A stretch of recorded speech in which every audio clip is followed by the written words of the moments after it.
Today, as we celebrate our success, our hearts are full with gratitude to the most important people in our lives, our parents.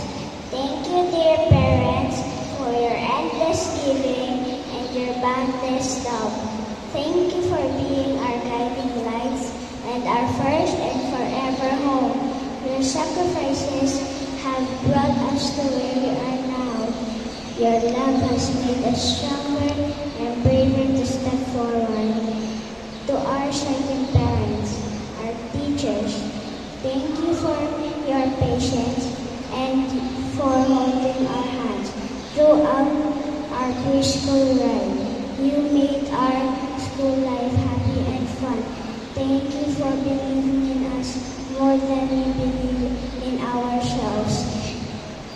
Dear parents, our achievements today are yours too. What we are now are because of you. We love you.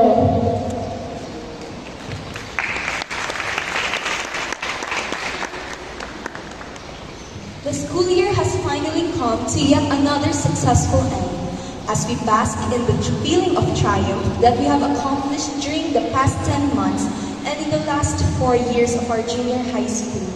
Let us offer it to the people who raised, guided, mentored, and loved us unconditionally. To our parents,